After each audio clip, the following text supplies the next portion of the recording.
우리 지역의 현안들을 날카로운 시선으로 들여다봅니다. 시사날 문을 열었습니다.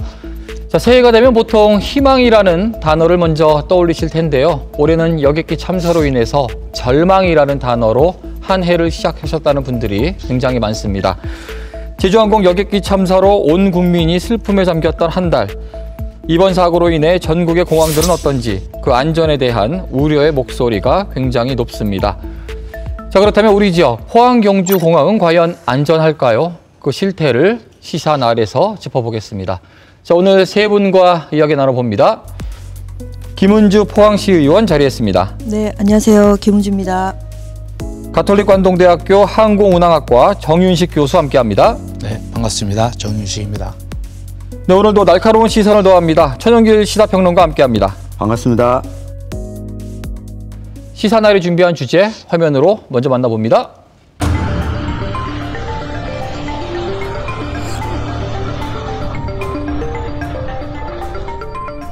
(181명이) 탑승한 제주항공 여객기가 오늘 아침 전남 무안공항에 착륙을 시도하다 활주로 외벽과 부딪혀 폭발하는 참사가 발생했습니다.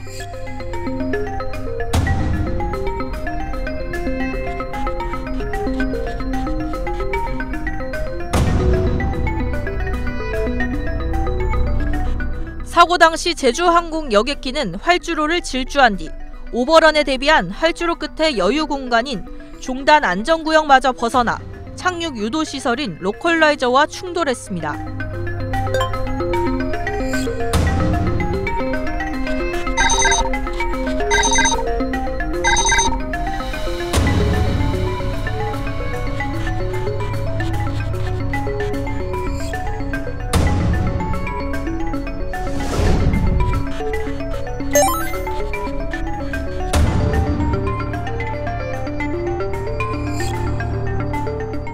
먼저 이번 제주항공 여객기 참사 어떤 사고였는지 간단하게 정리부터 해볼까요? 네, 우리 시청자 여러분들께서도 화면으로 많이 보셨을 겁니다. 지난해 12월 29일 오전 9시 3분경이었습니다. 태국 방콕 수완나풍 공항에서 출발했던 이 제주항공 2216편이 무안국제공항으로 착륙하던 중에 불명의 이유로 랜딩 기어를 내리지 못하면서 비행기 몸체, 이 동체로 착륙을 시도하다가 활주로를 이탈했고 결국 이 로컬라이저가 설치된 철근 콘크리트 둔덕과 충돌하면서 기체가 폭발하면서 사고가 커지게 됐습니다. 탑승자 181명 가운데 2명을 제외한 모든 탑승자가 안타깝게 이 세상을 떠났고요. 이 블랙박스의 핵심 단서로 좀 작용할 것으로 생각했던 마지막 4분의 기록을 또 확보하지 못하면서 현재까지도 사고 원인은 추정 상태에 놓여져 있습니다. 아마 많은 국민들이 놀라고 안타까우셨을 듯 두 분도 아마 그러셨을 거라 생각이 듭니다. 어떠셨을지 궁금한데요. 먼저 교수님께서는 이 분야의 전문가시잖아요. 네. 전문가시기 때문에 느끼는 부분이 일반 분들과는 좀 다르시지 않았을까 생각 들거든요. 예, 처음에 항공기 이탈이라 그래서 보통 일반적인 활주로 이탈 그러면 기체가 좀 부서지고 승객이 좀 다치는 정도가 보통 일반적인 예였기 때문에 사망자들이 나왔다는 얘기 듣고 이게 뭐지 하는 그런 내용이고, 나중에 동영상 봤을 때는 정말 이거는 뭐 영화 같은 그런 일이 일어나서 어떻게 뭐 표현할 수가 없는 그런 상태였습니다. 처음 이제 여객기 참사 소식을 듣고 이제 믿기지가 않았고, 그 당시에 희생자들이 느꼈을 그런 공포와 상황들이 좀 상상이 돼서 굉장히 무서웠던 것 같습니다. 이런 이제 마음들은 국민들 전체가 지금 그 비슷한 참사를 겪고 있다고 생각을 합니다. 그래서 좀 더 안전하게 포항을 좀 만들어야겠다는 생각들, 그리고 대한민국이 이런 참사가 되풀이되지 않도록 그런 역할들을 좀 하는 일들을 해야겠다라는 좀 다짐을 하는 시간이 되기도 했습니다. 저도. 원인에 대해서는 사실 여러 가지 의견이 있습니다. 정확한 원인을 찾을 때까지는 조금 더 많은 시간이 걸리지 않을까 생각이 드는데요. 네. 교수님께서는 항공운항학과 교수님이시기도 하고 전문가시잖아요. 개인적으로 네. 원인을 어떻게 진단하고 계실까요? 엔진이 조류 충돌에 의해서 두 엔진이 동시에 고장난 경우는 사실 거의 드뭅니다. 공중에서 운항 중에 엔진이 동시에 고장나는 것은 화산재라든지 아니면 우박 같은 것이 크게 있다든지 할 경우에 동시에 꺼지는 경우가 있는데요. 대부분 그럴 때는 높은 고도에 있기 때문에 엔진을 뭐 재시동을 건다든지 뭐 이런 문제에서 큰 어려움을 겪고 있지는 않습니다. 근데 그 낮은 고도에서 조류 충돌에 의한 엔진 손상 또 엔진 정지되기 때문에 고도와 속도가 없는 가장 위험하고 어려운 순간이거든요. 그 상태에서 전기마저 끊긴 그런 상태가 되니까 조작을 제대로 할 수 없는, 특히 저도 737, 800을 같이 운영을 하고 훈련을 받았지만 엔진이 정지됐을 때 그 조종이라는 거는 유압이 작동이 안 되기 때문에 우리 자동차 파워 스티어링이 안 되고 하는 상태에서 핸들을 돌리는 정도보다 더 엄청난 힘이 듭니다. 그래서 아마 시작은 조류 충돌이지만 그 이후에는 조작과 이제 공항의 상황, 그 다음에 항공기의 그런 여러 가지 정기적 문제 이런 게 중복되면서 이런 참사까지 발생되지 않았나 이렇게 좀 예견하고 있습니다. 네. 사실 아직 정확한 원인은 나오지 않았지만 여러 가지 원인에 대한 의견들이 나오고 있잖아요. 이 의견들에 비추어 볼 때 우리 포항경주공항은 과연 안전한가, 이 부분에 대한 대비를 우리가 이야기를 나눠봐야 될 것 같습니다. 이 포항경주공항 언제 만들어졌고요? 어떻게 지금 운항이 되고 있는지에 대해서 먼저 설명해 주시죠. 원래 포항공항에서 22년도에 포항경주공항으로 이제 명칭을 변경했고, 이번에 보니까 70년 2월에 그 포항 비행장 민항 시설이 설치가 됐고, 그리고 71년 4월에 이제 대한항공이 최초로 이제 취항을 했다. 그래서 횟수로 따지면 한 지금 50년 정도 지금 비행장이 운영되고 있는 상태입니다. 현재는 이제 진에어가 포항 김포간 왕복 1회, 그리고 포항 제주간 왕복 2회 해서 하루에 6편 정도 이렇게 운항을 하고 있습니다. 그런데 그 활주로 길이가 지금 포항이 2133m 정도로 전국의 공항 중에서도 많이 좀 짧은 편에 있고, 종단 안전구역도 굉장히 최소 기준만 지금 충족하고 있는 상태라서 안전에 좀 취약하다고 생각을 합니다. 그리고 무엇보다 여러 가지 이제 지형적인 조건이나 이런 것 때문에 그런 이제 결항률이 굉장히 높다, 이렇게 보고 있어서 의회에서도 이 문제에 대해서 좀 계속 지적을 하고 있었습니다. 결항률에 대한 말씀을 해주셨어요. 사실 포항경주공항의 결항률에 대한 문제는 수년 전부터 이야기가 계속 나오고 있었죠. 2018년도 자료를 보니까 6.99%, 가장 높을 때는 다른 데보다도 뭐 8배 정도까지도 높았다고 하더라고요. 그렇다면 이렇게 결항률이 높은 이유는 어떤 걸까요? 포항경주공항에는 두 가지, 그러니까 지형적인 것과 그리고 그런 시설적인 원인으로 이렇게 나눌 수 있다, 이렇게 보고 있습니다. 그러니까 지형적인 원인은 그 인덕산이나 이런 것들이 이제 시야를 가리는 부분, 이착륙의 시야를 가리는 부분들이 이렇게 발생을 해서 인덕산 절취를 했는데 그때 굉장히 많은 민원들이 발생을 했다고 합니다. 그러니까 그 절취를 하면 철강공단의 그 공해가 이제 다른 마을로 이렇게 넘어가게 되는, 동네로 넘어가게 되기 때문에 민원이 상당히 발생을 해서 추가 절취를 하지 못해서 절취에 대한 효과를 보지 못했다. 그래서 지금 이제 그것이 그 시야 확보를 위해서는 인덕산 한 20m 정도 절취를 해야 되는데 산을 더 그만큼 한다는 건 거의 산을 없애는 정도 수준이기 때문에 이것도 좀 문제가 있다, 이렇게 들었습니다. 그리고 이제 다음 그 시설 문제 같은 경우에는 포항경주공항에는 이제 그 활공각 지식인 뭐 GP가 없어서 실제로 이제 착륙할 때 기상이 악화될 경우에는 굉장히 어렵기 때문에 그렇게 결항률이 높다, 이렇게 이제 그 확인을 했습니다. 과거에 이제 공군이 쓰다가 그 다음에 해군으로 넘어가서 지금까지 사용하고 있는데요. 그때 사용하던 그 S2 항공기의 이착륙거리 상당히 짧기 때문에 지금보다 더 반 정도밖에 안 되는 공항이었죠. 그러면서 점점 확장을 해서 지금 쓰고 있지만 민항기가 쓰기에는 충분한 거리는 아닙니다. 그렇기 때문에 그 거리에 활주로 길이에 맞는 항공기만 운영하고 있는 그런 상태입니다. 지금 현재 737이나 아니면 A350급의 그런 항공기만 운영하고 있습니다. 근데 이 공항의 특징은 활주로도 있지만 또 한쪽이 높은 산이 있고 또 한쪽에는 제철소가 있기 때문에 비행장에 접근하는 구배가 상당히 좀 다른 공항과 다릅니다. 그러다 보니까 이륙 및 착륙이 좀 어렵긴 하고요. 또 계기비행 장치가 있긴 하지만 군 공항이다 보니까 군용에 준한 계기비행 장치가 있고, 활주로 반대, 즉 육지에서 바다 쪽으로 내리는 곳에만 로컬라이저가 시설이 되어 있습니다. 그리고 활주로 중앙을 기준으로 해서 바다 쪽으로는 약간의 경사 0.27% 정도의 구배가 있기 때문에 그 높이 때문에 결국은 또 여기도 둔덕이 만들어질 수밖에 없는 상황이고요. 문제는 그 로컬라이저가 한쪽에 이제 동쪽 부분에 있는데 무안공항만큼이나 포항공항도 바람이 많이 붑니다. 그러다 보니까 결국은 무안처럼 지지대를 만들 수밖에 없는, 그 지지대가 일반적인 철근으로 파이프형 지지대가 아닌 콘크리트로 튼튼한 지지대를 만들어서 그 무안과 유사한 형태를 보이고 있다, 이렇게 보시면 되겠습니다. 1999년도에 이 포항공항에서도 한 차례 여객기가 착륙하던 중에 사고가 있었습니다. 이 당시 상을 보면 99년 3월 15일이었는데 이 김포공항을 출발해서 착륙하다가 이 활주로를 이탈해서 이 로컬라이저의 둔덕과 충돌이 일어나면서 사고가 났었습니다. 이번에 이 무안 국제공항에서 일어났던 사고와 좀 유사한 모습이었는데, 이 포항 경주공항도 역시나 한쪽 방향으로만 지금은 착륙할 수 있도록 되어 있던데, 이 부분에 대해서 교수님께서 좀 설명을 해주시면 좋을 것 같습니다. 원래 비행장은 양방향으로 다 내리는 게 정상인데요. 여기 계기 착륙 장치가 육지 쪽에서 바다 쪽으로 내리는 그런 방향밖에 설치가 안 돼 있습니다. 여기는 앞에 산 때문에 우리가 정상적으로 계기 접근하기 위한 경사각을 유지를 못합니다. 그러다 보니까 다른 공항보다 좁은 깊은 경사각으로 들어오거든요. 그럼 비행기에 한 1도 정도의 경사각만 더 심해도 비행기 속도를 더 줄일 수 없는 상태가 됩니다.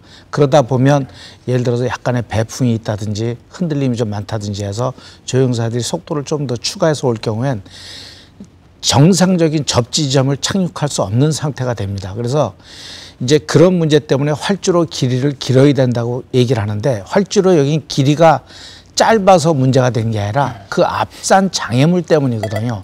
예를 들어서 활주로 길이를 여기 지금 2100m를 10km로 했는데 조종사가 저쪽 9.5km 지점에 착륙을 했어요. 그럼 결국은 또 500m밖에 쓰지를 못하는 거거든요. 그래서 비행장의 설치 자체나 제한사항이나 지금 운영하는 비행기에 대해서는 전혀 문제점이 없습니다.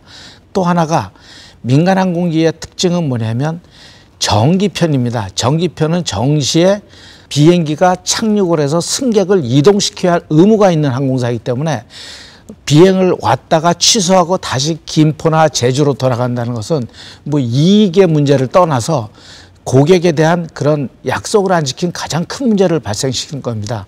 그러다 보니까는 접근할 때 약간의 무리를 한다든지 아니면 보다 착륙을 더 하기 위해서 노력하는 경향을 보이거든요.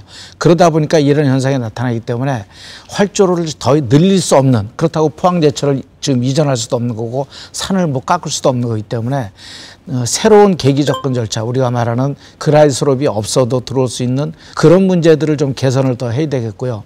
여기 들어오는 조종사들에 대한 훈련을 좀 더 강화하는 게 더 필요하지 않나 하는 생각도, 이거 뭐 항공사에서 지금 결정한 문제지만 한번 이제 더 얘기 들어봅니다. 여러 가지 해결책이 있겠지만 결국에는 조건 자체가 착륙할 때 접근 방법 자체에 대한 어려움이 지금 있는 것은 사실인 것 같습니다. 예, 맞습니다. 이번 참사를 보면 피해를 더 키웠다라고 지목되는 요소가 있죠. 바로 로컬라이저.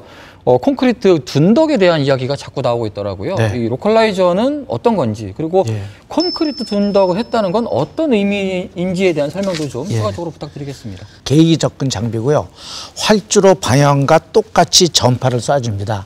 그럼 비행기에서는 그 전파를 받아서 내가 활주로 우측이냐 좌측이냐 있다는 걸 확인해가지고 들어오는데요. 그래서 이 장비는 밖에서 전파를 VHF 극초단파를 쏴주기 때문에 이게 바람에 안테나가 흔들릴 경우 0.01도만 흔들려도 활주로를 찾아오지 못하는 일이 생깁니다. 그러다 보니까 정확한 전파 송신을 위해서 튼튼하게 지지대를 만든 거죠. 근데 문제는 무안공항은 0.5%의 9배. 그래서 거기서부터 약 250m의 0.5%면 딱 2.5m입니다. 그러니까 2.5m가 돌출이 되는 거죠. 저희도 처음에 그런 둔덕에 대해서는 의심을 하지 않고, 왜냐하면 장애물로 보질 않습니다. 그거는 항공의 필수 시설일 때 장애물 안 보는데, 가로등이 있다고 한번 생각하시죠. 가로등에 전주가 있으면 밑에 뭐가 있습니까? 콘크리트 지지대가 있죠. 그러니까 지하 기반 시설입니다. 그래서 이거를 지지대로 보질 않고 그냥 기반 시설로 봤고, 그래서 전혀 별개를 했는데, 이번 사고 나서 저희 항공 전문가들도 모여서 얘기하면서 사고 난 결과를 보니까 우리가 판단을 잘못한 것이 아닌가, 전문가들 입장에서. 그래서 우리도 좀 문제가 있지 않느냐. 그래서 그거를 또 국토교통부도 이제 이해를 하고 이제 처음에는 연내 개선하겠다 하지만 즉시 개선하겠다 이렇게 얘기했으니까 무슨 무안공항을 떠나서 포항 경주나 여수나 뭐 이런 공항들의 이런 둔덕 문제를 즉시 개선할 것으로 이제 보입니다. 전국에 콘크리트 둔덕이 설치된 공항들이 무안 외에도 뭐 3곳이 또 더 있다라고 하는 게 확인됐고 그 중에 또 한 곳이 또 포항 경주공항이다 보니까 사실 그런 고민은 듭니다. 이렇게 경사가 있어서 어쩔 수 없이 높일 수밖에 없다면 두 가지 방법이 있지 않겠습니까? 하나는 경사 자체를 좀 완만하게 그렇죠. 복토를 해가지고 복토를 해서 수평을 맞추는 수평을 전체적으로 맞추는 방법.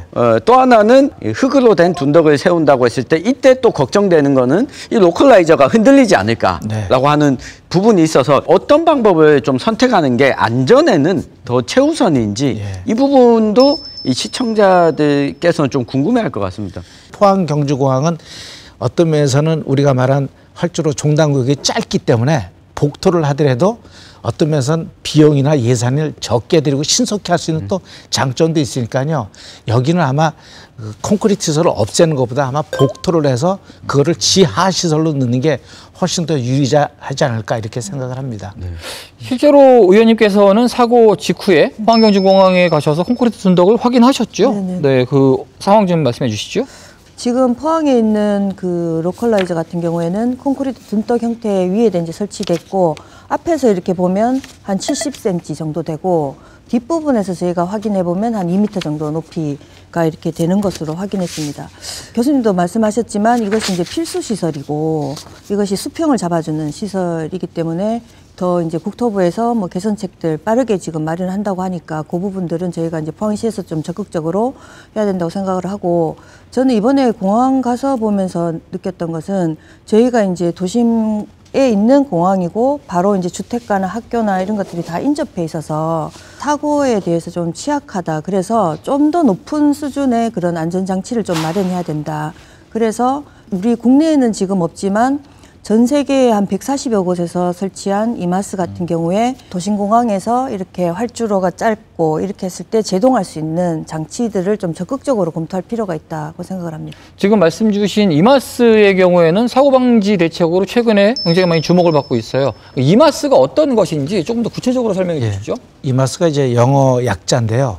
엔지니어링 매테리얼 어레스팅 시스템이라 그래서 활주로 끝 부분에는 스탑웨이라 그래서 일반적으로 평평하게 이렇게 좀 다져놓은 땅입니다. 근데 그 지역에다가 그러니까 좀 딱딱한 ALC 같은 그런 스티로폼 같은 걸 설치해가지고 비행기가 활주로를 벗어났을 때 바퀴가 그걸 부시고 들어가면서 이제 자동적으로 저항을 발생시켜서 세우는 시설인데요. 이거가 처음에 계기가 된 거는 외국도 비행장이 점점점 확장이 되고 대형기화되면서 옛날 공항들이 활주로 동단구역을 확장을 못하는 그런 비행장들이 상당히 많습니다. 그러다 보니까 비행기가 그런 스탑웨이를 벗어나서 담벼락까지 활주로 공항 지역을 이탈하는 일들이 생기니까 스탑웨이 지역에 그런 이마스라는 그런 스티로폼 같은 걸 설치해서 비행기를 세우겠다 하는 내용인데요. 실제적으로 효과를 많이 보고도 있습니다. 고속으로 이탈되는 걸 잡아서 비행기를 안전하게 세운다는 장점도 있지만 단점은 설치 비용이 엄청나게 들고요. 또 하나는 이게 온도에 이제 민감하고 계절이 민감하기 때문에 2, 3년 정도마다 새로 교체를 계속 해야 됩니다. 그 비용이 우리가 생각하는 이상으로 아주 비용이 많이 들고 그걸 하는 동안 또 공항은 운영이 중지가 됩니다. 그러니까 승객을 이제 태우고 어디 옮길 수가 없는 그런 상황이고요. 또 하나는 강도가 고정이기 때문에 이 비행장이 소형기로 할 것인가 대형기로 할 것인가 어느 정도 결정이 돼야 됩니다. 그래서 뭐 우리 김포나 인천처럼 각종 여러 가지 소형기부터 초대형기까지 운영하는 데는 사실 쓰기가 참 곤란하고요. 만약에 포항 경주 같은 경우에는 거리도 짧고 우리 활주로 중단구역도 짧고 기종도 거의 소형기로 한정되기 때문에 쓴다면은 효과는 있지만은 그 비용과 운영 관리 이런 문제를 어떻게 할 건가. 또 하나는 접근을 잘못해서 그 이마스가 설치된 곳에 만약에 항공기가 접진했다. 그러면 급격히 고속으로 메테리얼을 파고들기 때문에 랜딩기가 부서진다든지 손님들이 더 승객이 다칠 수 있다든지 하는 그런 위험성도 없지 않아 있기 때문에요. 그거는 이제 운영상에 어떤 게 맞는가 좀 판단을 해볼 문제입니다. 활주로를 벗어난 항공기를 깨지기 쉬운 바닥을 이용해서 제동을 거는 장치. 네. 이걸 바로 이제 이마스라고 하는데 이것에 대해서 조금 더 추가적으로 말씀해 주실 것이 있을 것 같거든요.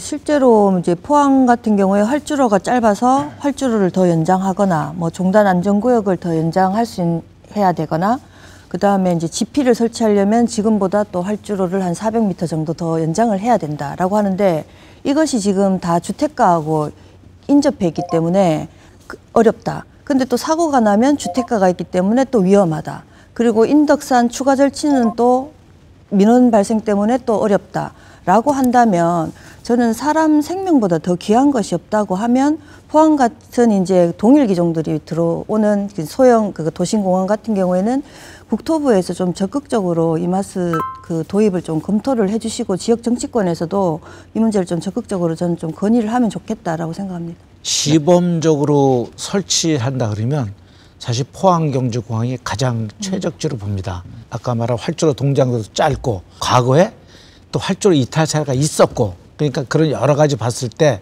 만약 시범공항으로 하나 설치를 해야 되겠다. 그래서 한번 실전적으로 어떤 현상이 일어나고 효과성이 어떤가 봤을 때는 먼저 포항 경주공항 자체 한번 설치하는 것이 좀 바람직한 일이 아닌가 하는 생각도 해봅니다.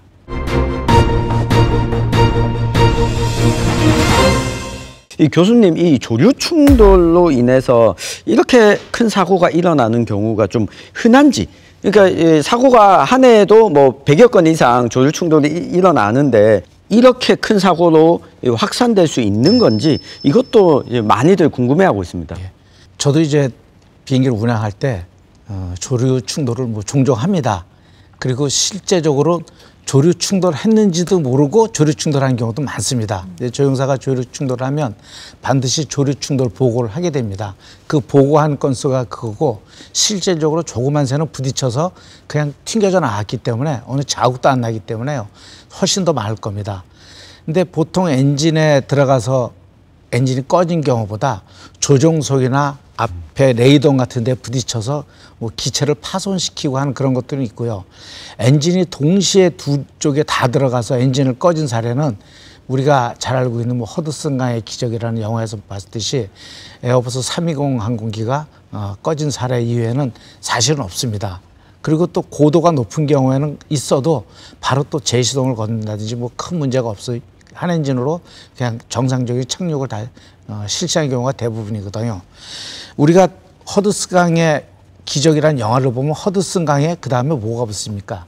기적이란 말이 붙지 않습니까? 실제는 그건 정말 기적이거든요. 남들이 보면 야 어떻게 엔진이 다 꺼졌는데 저렇게 내리구나, 조종만 잘하면 되는구나 하지만 실제 그건 조종을 잘하고 한다 그래서 되는 상황이 아니거든요. 특히나 조종사들이 물을 굉장히 무서워합니다. 그래서 왜 요번에도 무안공항에서 그냥 바로 가면 앞에 조그만 만처럼 돼 있는 바다거든요. 거기에 그냥 착수했으면 되지 않냐 하는데 실제 물은 표면 장력 때문에 콘크리트 위에 떨어지는 것보다 더 큰 충격을 받고 또 비행기가 부서지면서 익사자도 많이 발생이 됩니다. 그래서 우리는 조종사들은 대부분 안전지대가 확보되어 있는 비행장으로 돌아오려는 그리고 돌아오도록 훈련을 받습니다. 그래서 그런 차원인데요. 실질적으로 조류 충돌에 대해서 위험성은 있지만 조류 충돌에 대해서 항공기를 손실할 정도로 그렇게 위험까지는 대부분 생각하지 않고 운항을 했다 이렇게 보시면 됩니다. 제가 이번에 확인을 해보니까 2019년부터 24년 8월까지 포항은 이제 조류 충돌이 한 3건 정도 발생한 것으로 이제 확인했습니다. 그러니까 포항 경주공항은 인근에 철새 도래지가 없고 바닷가 인근이긴 한데 갈매기가 소음에 취약하다고 이렇게 해서 그런 버드 스트라이크의 위험성은 좀 낮다라는 말씀을 드리겠고, 근데 이제 조류 퇴치 인력 같은 경우에는 민간에서 2명 있고 해군에서 5명 해서 총 7명이 지금 그 조류 퇴치하는 그 인력으로 투입돼 있다고 합니다. 포항 경주공항의 조류 충돌 비율이 낮다고 이렇게 표현하셨는데 실제는 제가 판단은 그렇게 보질 않습니다. 운영 횟수가 적으니까 충돌 횟수가 적은 거지, 만약에 포항공항을 김포처럼 만약에 1분에 한 대씩 내리는 공항으로 운영했다면 아마 제일 많이 충돌했을 수치가 나올 수도 있습니다. 바닷가라는 것 자체는 하여간 새는 항상 있기 때문에 굉장히 위험한 곳이긴 합니다. 그래서 조류 충돌 보고가 적기 때문에 조류 충돌에 취약하지 않다가 아니라 운영 대수에 비해서 취향한 횟수에 비해서는 굉장히 높은 거다 하기 때문에 여기도 다른 공항 이상으로 조직 충돌에 대한 경각심과 퇴치 운동을 좀 강화해야 되겠다 이렇게 생각을 합니다. 포항경주공항도 그렇지만 지금 짓고 있는 울릉공항 걱정이 되더라고요. 이 갈매기 떼들도 많고 어떤 대비들을 하고 좀 개항을 해야 되는지도 좀 여쭤보고 싶습니다. 지금 우리 737이나 뭐 에어버스 320의 그런 비행기, 민항기로서 거의 200명이 탑승하는 비행기이기 때문에 대형기에 속합니다. 그러나 울릉공항에는 이런 터보 팬 엔진을 가진 737이나 320 계열의 항공기가 운영되는 게 아니고 프로펠러나 아니면 터보 프롭, 우리가 말하는 프로펠러가 달린 비행기가 운영할 예정으로 되어 있습니다. 그 프로펠러는 실제적으로 새를 충돌했을 때 충돌에 좀 강한 편입니다. 그러다 보니까 그나마 좀 나을 것으로 예상이 되고, 만약에 그거보다 작은 ERJ나 CRJ 100급이나 200급의 그런 터보 제트 엔진으로, 팬 엔진으로 갈 경우에는 그것도 아마 대책은 좀 세워야 되지 않나 이렇게 생각을 합니다. 그 이번에 사고 이후에 비행기 기종을 찾아보시는 분들이 많더라고요. 여행을 준비하시는 분들은 이번에 참사가 있었던 기종을 피하거나 취소하시는 분들이 많은데, 우리 포항경주공항을 운항하는 비행기가 바로 말씀이 나왔던 보잉 737-800입니다. 그렇기 때문에 이 기종에 대한 걱정 우리 시민들은 안 할 수가 없거든요. 네. 안전한 비행기 맞을까요? 답을 먼저 드리면 가장 안전한 비행기다, 이렇게 먼저 말씀드리고 시작하겠습니다. 737 계열이 처음에 시작된 건 1950년대 후반에 개발이 됐습니다. 그러면서 737, 100, 200, 300 해서 지금 현재 737, 800, 900, 그보다 좀 더 업그레이드된 737 맥스 이후에 이제 더 개조가 돼서 지금 나오고 있는데요. 그만큼 비행기가 말하는 플랫폼, 기반이 잘 돼 있는, 안정화가 잘 돼 있는 비행기입니다. 비행기가 안전하다는 뜻은 이 비행기는 고장이 안 난다 이런 의미가 아닙니다. 고장이 나도 그 고장난 상태로 운항이 충분히 가능하든지, 또는 고장이 난 장비를 백업할 수 있는 보조 시스템들이 많이 달려있다, 이렇게 보는 게 맞다고 봅니다. 그래서 737은 그만큼 우리가 말하는 스탠바이 시스템, 예비 시스템과 그 다음에 한 엔진이나 한 장비가 고장이 나도 충분히 운항할 수 있는 능력을 가졌기 때문에 안전도에 대해서는 걱정하지 않아도 되고요. 그러다 보니까 거의 5,000대 이상 팔린 세계 최고의 베스트셀러 비행기거든요. 그만큼 안전하다. 대신 사고가 많은 것처럼 보이는데요. 많기 때문에 많은 것처럼 보입니다. 조그만 지역공항에서 그냥 이렇게 왔다 갔다 하는 운영 횟수도 많고 하다 보니까 많이 일어나는 것처럼 보입니다. 그러나 실제 운항 횟수, 이착륙 비율로 볼 때는 굉장히 적은 안전한 항공이다, 이렇게 보시면 되겠습니다. 운항률 대비 사고율은 굉장히 낮다. 네. 이렇게 보면 되겠군요. 네. 자, 포항경주공항 앞으로 조금 더 안전하게 이용하려면 어떤 것들이 더 필요한지, 더불어서 조금 더 활성화시키려면 어떤 것들이 필요한지 이 이야기를 들으면서 오늘 이 시간 정리하도록 하겠습니다. 먼저 김은지 의원님의 이야기부터 듣도록 하겠습니다. 포항 경주공항은 이제 국내 다른 공항에 비해서 그런 활주로나 종단 안전구역이 좀 짧아서 안전에 좀 취약하고, 특히 이제 시가지하고 인접해 있어서 사고 발생 시 위험이 좀 높다. 그래서 우선은 이제 콘크리트 둔덕 형태의 로컬라이저 문제 반드시 이제 빠른 시일 안에 개선을 좀 해야 된다는 말씀드리고, 도심에 있는 공항에서 지금 적극적으로 좀 도입해서 시범적으로 해볼 수 있는 이마스 도입 적극적으로 좀 검토해야 한다라고 생각합니다. 중장기적으로 그런 민원 발생이나 이런 위험 부담들은 있지만 인덕산 절취도 한번 적극적으로 검토를 해봐야 될 것 같습니다. 결항을 한다는 것은 결국은 고객의 안전을 위해서 결항하는 건데, 고객분들도 결항에 대한 이제 생각을 좀 달리하셔서 실제 나를 위한 결항이다, 이렇게 좀 생각해 주시면 좀 좋겠습니다. 왜냐하면 그러지 않으면 결국은 조종사들에게 일종의 압력으로 다가오기 때문에 무리한 이착륙을 할 가능성도 높아집니다. 그래서 그런 면에서도 좀 더 성숙한 시민의식이 좀 갖춰지면 더 좋지 않을까, 이렇게 좀 생각을 해봅니다. 포항경주공항을 활성화하자는 이야기를 포항시가 굉장히 오랫동안 하고 있습니다. 그러려면 취항 편수도 늘어나야 되고요, 이용객도 늘어나야 되는데, 그것을 하기 전에 먼저 지금의 시설과 설비로 충분한가에 대한 이 질문, 그리고 부족한 부분을 채우는 계기가 되길 좀 기대해 보겠습니다. 여느 때 같으면 새해 복 많이 받으세요라는 인사가 올해는 새해 안전했으면 좋겠습니다라는 인사로 많이들 바뀌었다고 합니다. 부디 올 한 해 우리 국민들 모두가 안전했으면 좋겠고요. 더불어서 포항 경주공항 안전을 위한 개선의 과정에 여러분들 많은 관심 부탁드리겠습니다.